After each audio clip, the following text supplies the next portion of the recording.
Pemirsa, baru saja kita selesai berbicara dengan Ferry Mursidan, seorang politisi yang kansnya untuk menjadi menteri pada kabinet Jokowi JK besar karena mewakili Nasdem. Sekarang giliran seorang politisi muda yang sangat energetik. Saya mengenal beliau ini masih sangat muda ketika terjun ke politik dan dia juga mewakili partai. Dia adalah Mas Yudi Krisnandi. Silakan Mas Yudi. Mas, Bang Don. Selalu ganteng seperti biasanya Mas Yudi. Bang Don yang awet muda. Dan selalu tampak good looking. Saya ingin niru Bang Don malah, awet muda selamanya. Kita awet tua sebetulnya. Mas Yudi, saya baru dengar bahwa Anda baru saja selesai bertemu dengan Pak Jokowi. Saya tidak tahu apakah dalam rangka kabinet atau bertukar pikiran biasa, tapi Anda boleh share. Yang bisa di-share, kalau tidak bisa di-share tidak apa-apa. Tapi pertemuan betul ada kan? Ya, terus terang tadinya saya ingin sekali menyembunyikan pertemuan ini. Tetapi karena ketika keluar dari istana, dari ruang kerja beliau, begitu keluar melalui tangga, saya kaget banyak sekali wartawannya, termasuk saya lihat kameranya Berita TV.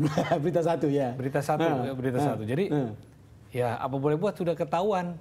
Jadi begitu ada perintah harus menghadap Bang Don, ya datanglah, sudah tanggung ketahuan kan. Mas Yudi, tidak ada yang bisa disembunyikan hari begini, jadi kamera itu bisa ada dimanapun begitu. Tapi tadi itu pertemuan ngobrol menunjuk suatu posisi atau bertukar pikiran? Kalau saya merasakan bertukar pikiran. Bertukar pikiran. Jadi kalau banyak orang berspekulasi akan ada pemanggilan, akan ada fit and proper test, akan ada penunjukan. Saya justru jauh dari kesan itu. Jauh dari kesan bahwa ini fit and proper test, jauh dari penunjukan. Jauh, tidak ada kesan itu malah. Ketika saya dipersilakan memasuki ruangan beliau, lalu beliau meminta yang lain meninggalkan ruangan itu, dan kami berdua empat mata ya berbincang-bincang seperti biasa. Gitu. Dan beliau malah banyak memberikan pandangan-pandangan tentang kebangsaan. Dan saya tidak merasa sedang di fit and proper test, juga tidak merasa akan diberi tugas, jadi mengalir begitu saja. Itulah mungkin gaya Jokowi, presiden kita yang sekarang, yang baru dilantik sehari kemarin, Mas. Terus kesan Anda, walaupun tidak ditunjuk, tidak diberi tugas begitu, ketika obrol soal masalah kenegaraan itu, apa saja yang kira-kira yang paling penting yang Anda ingat? Ya, beliau memberikan pandangan-pandangan dan mengajak diskusi tentang persoalan pelayanan masyarakat. Pelayanan masyarakat. Tentang masalah birokrasi, lalu kemudian juga ada masalah keuangan negara, sangat luas perspektifnya. Lalu kemudian bagaimana pembangunan ke depan itu harus berdasarkan apa yang diinginkan rakyat, tidak boleh lagi ada pemaksaan kehendak, bicara tentang pembangunan demokrasi. Jadi mengalir begitu saja, tukar pikiran. Jadi saya tidak tahu ini mau dikasih tugas apa.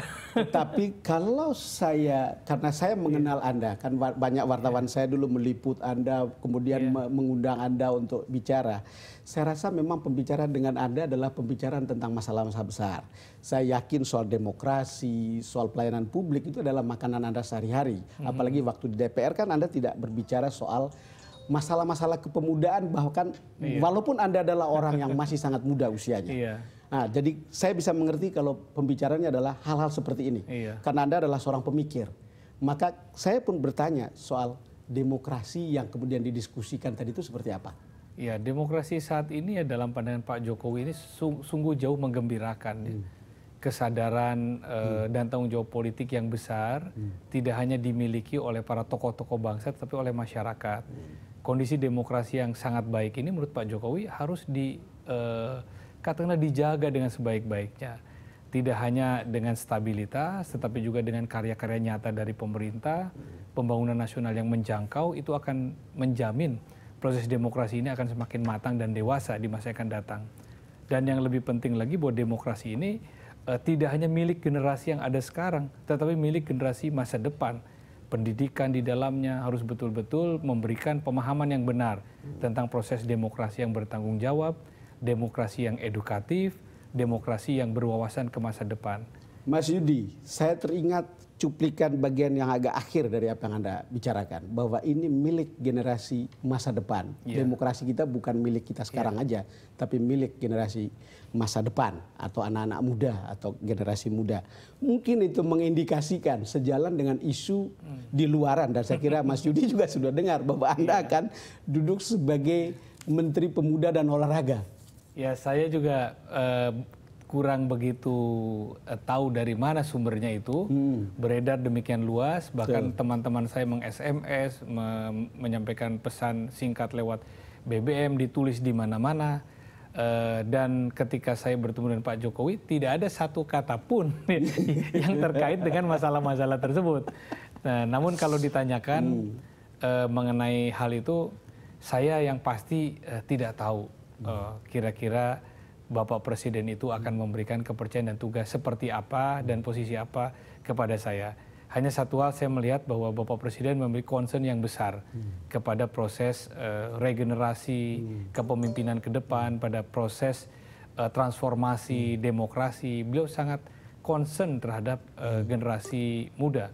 Jadi pikiran-pikiran beliau itu sangat visioner ke depan. Jadi melihat generasi muda tidak hanya dalam perspektif hari ini, tetapi dalam perspektif jangka panjang, di mana kesejahteraan, stabilitas, dan demokrasi merupakan kesatuan yang menjadi milik generasi muda. Rasanya implicitly itu udah mulai kelihatan, dan menurut saya ada cerita, karena saya juga berkali-kali atau seringlah ngobrol juga dengan Pak Jokowi atau mendengar jalan pikirannya.